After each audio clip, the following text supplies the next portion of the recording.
Alors, les puristes vont me dire, ouais, mais Loubar, tu déconnes, toi, mec du jet ski, t'as des machines neuves, qu'est-ce que tu fous? C'est pas un vrai rinçage, etc. Les gars, je vous calme tout de suite.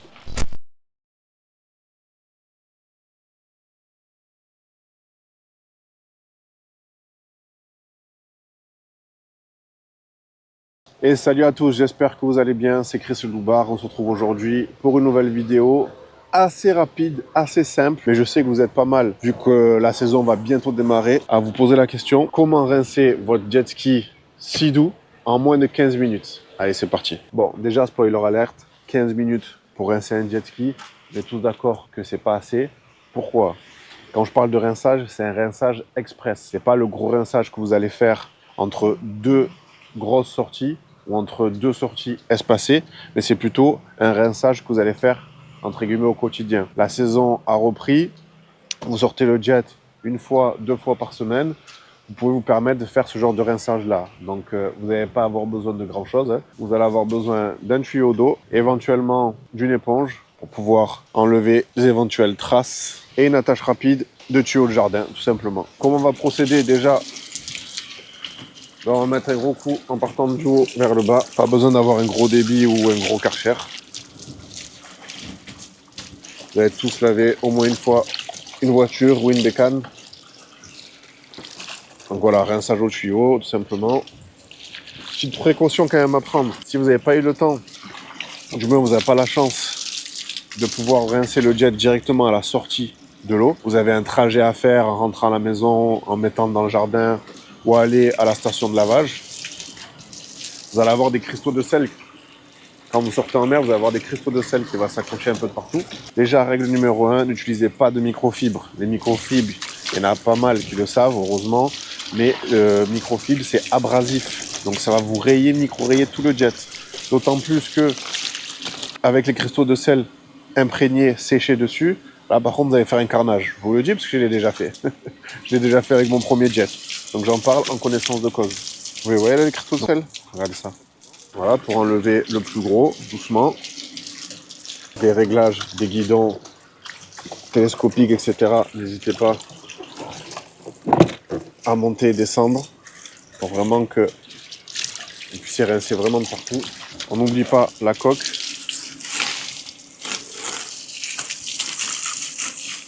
Et la remorque. Là, ce qu'on va faire, on va venir rincer tous les BR derrière. Foutre le tuyau carrément dans la turbine, pas hésiter. Et bien sûr, ma petite technique pour relever l'IBR. On met le contact déjà. Pas besoin de démarrer, on reste appuyé sur la gâchette marche arrière et sur le bouton mode qui est juste là. Voilà, ça va s'enclencher. Tout en restant appuyé sur la gâchette, on va lever le trim, donc le VTS. Hop. Voilà, et donc là, on le monte jusqu'en haut. Une fois que c'est en haut, ben, on va mettre la direction droite. Vous voyez, on a tout axé ici. Ça, c'est vraiment pas mal quand on va venir graisser après le rinçage et le séchage. Là, j'ai ouvert les bouchons là déjà. Forcément. Vous voyez, on envoie la turbine, on met un gros coup. Une fois qu'on a rincé tout le jet ski, les accessoires, la coque, la remorque, la turbine bien sûr, ce qu'on va faire, c'est qu'on va venir rincer l'échappement. Sur Sea-Doo, c'est pas compliqué. C'est 20-40 secondes grand maximum et une attache rapide qui est juste là. L'erreur fatale que vous pouvez commettre, c'est envoyer l'eau avant que le moteur soit allumé. S'il vous plaît, si vous n'êtes pas sûr de vous, si vous stressez, moi au début je stressais à chaque rinçage, ce que vous faites c'est que vous enclenchez pas l'attache rapide, vous mettez pas le tuyau. Vaut mieux pas mettre le tuyau et l'enclencher après que faire une connerie ou faire une fausse manip. Donc on peut connecter. Ça va, chef? Je vais voir si tu fais bien les codes. Ouais, ça va. Tu es professionnel. 20 secondes, pas plus. 40 secondes max. Allez, 30. Adjugé vendu. Tu vas pouvoir enlever. C'est beau ce bleu. Ah, il a de la gueule. 30, 20, 30 secondes. On éteint. On débranche.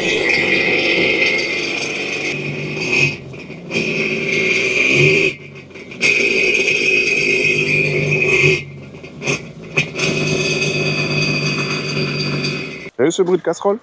Donc, vous branchez, vous allumez votre moteur vous allumez l'arrivée d'eau et vous comptez entre 20 et 30 secondes. Il y a une école qui va vous dire 20, une autre qui va vous dire 40 secondes, mais dans tous les cas, c'est pas plus que 40 secondes. Une fois que les 30 secondes sont écoulées, vous débranchez ou vous laissez la pipette là, du coup, qui va se vider.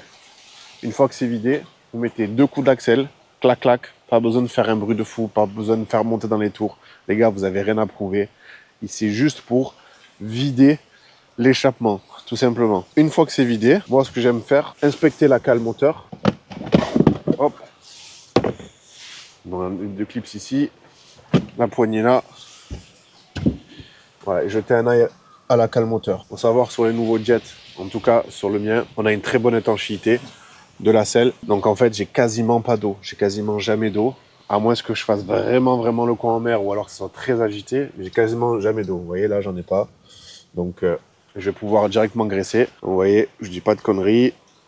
Quasiment sec. C'est juste un peu huileux parce que forcément, une fois que tout est sec, après chaque sortie, ben, c'est toujours graissé. Donc là, c'est nickel. Donc, la cale moteur est sec. Elle a été graissée. Alors, W40, Navi 6, XPS.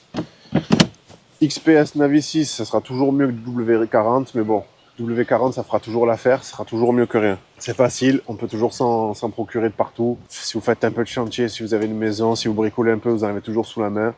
Donc voilà, vaut mieux mettre ça que rien mettre du tout. Après, si vous pouvez mettre que du 98 Excellium, forcément, c'est le top. Mais bon, parlant d'essence, quand vous allez aller en Espagne, déjà, les 98, ça va être compliqué. Vous allez surtout avoir du 95, mais bon, je m'égare. Ça, c'est fait. On a fait l'échappement.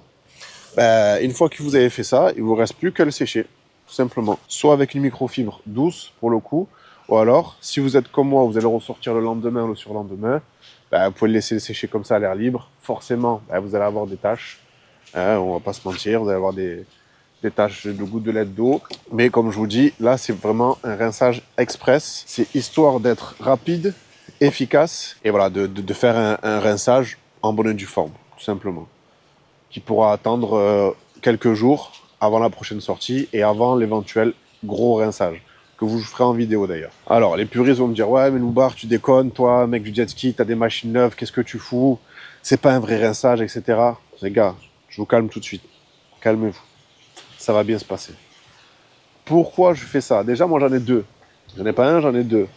Donc, si je me prenais la tête à faire 2 heures de bichonnage, de rinçage à chaque sortie, je vous dis la vérité, ça fait longtemps que j'aurais arrêté le jet, j'aurais tout bazardé et que je me serais mis au paddle. Par contre, comme je vous dis, bien sûr, je rince mon jet express entre 2 sorties qui sont assez courtes l'une de l'autre, que je ne fais pas de plus gros rinçage. Quand je vous fais un plus gros rinçage, bien sûr, je vais vous sortir le stop sel, bien sûr, je vais vous sortir le shampoing, je vais vous sortir le canot à mousse. Vous allez tout avoir, vous inquiétez pas. Vous allez avoir la microfibre douce pour sécher, la microfibre pour le pare-brise. Vous allez avoir même du Renix. Ceux qui connaissent peut-être les comment dire, des motards d'entre vous. Renix sur le pare-brise. Enfin, voilà. Vraiment, le tout. Aussi, je me souviens plus comment, mais j'ai un produit en fait spécifique que j'ai acheté en quincaillerie. Ça s'appelle la graisse 600. Enfin, je me rappelle plus. Je sais pas s'il y a du téflon dedans, mais enfin bref. C'est en aérosol et ça c'est pour mettre sur tous les plastiques. Ça évite le jaunissement et c'est aussi hydrophobe. Donc après, prochaine sortie, vous allez éviter d'avoir des taches. Vous voyez les taches qu'on peut avoir là sur du plastique par exemple.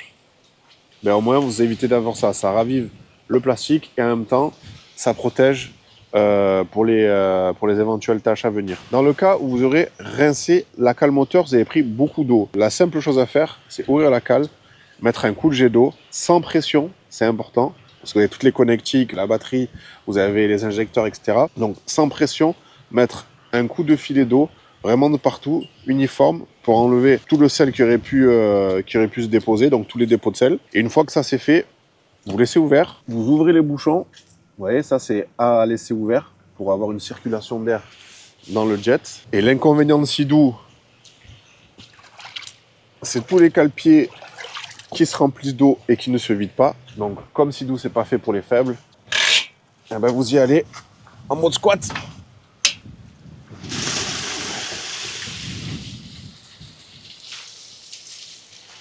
Voilà. Et vous venez vider, ou du moins vider le gros des cale-pieds, parce qu'il y a toujours un peu d'eau qui stagne. Et en même temps, vous venez vider l'intérieur de la cale moteur si jamais vous avez rincé le moteur. Si vous pouvez laisser comme ça quelques temps, c'est pas plus mal. Donc admettons, on n'a pas le temps de le laisser sécher comme ça en Y. Plusieurs astuces. Soit un cul de bouteille. Moi, ce que j'aime prendre, soit une éponge, soit le cul du stop-sell. Selon celui que vous prenez, le 5 litres ou le plus petit, vous allez avoir un truc rectangulaire qui s'adapte parfaitement au cale-pied. Et du coup, vous allez pouvoir écoper et enlever le plus gros le plus rapidement possible. Là, j'ai juste l'éponge. Donc, le peu qui reste à l'éponge, au moins, vos cale-pieds seront secs. On va en profiter pour faire la pointe.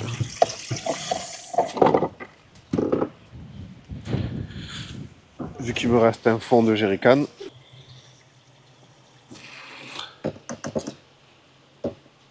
Vous donner l'opportunité, tous les autres possesseurs de jet ski, de nous clasher, nous les possesseurs de Sea-Doo.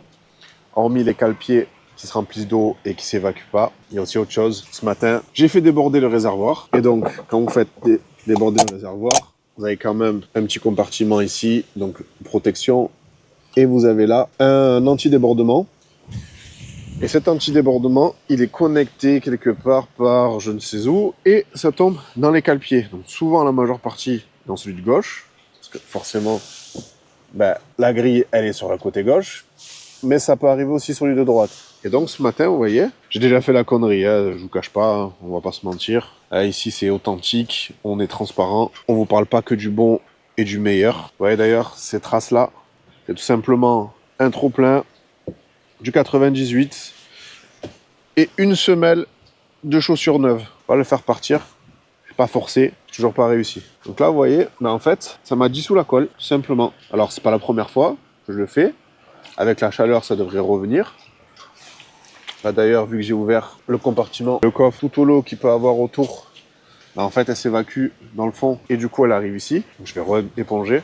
Mais voilà ce que ça peut faire. Faites gaffe quand vous faites votre plein de réservoir, parce que ça peut vite déborder et ça peut causer des dégâts. Faudra pas oublier de rincer aussi vos équipements, votre gilet.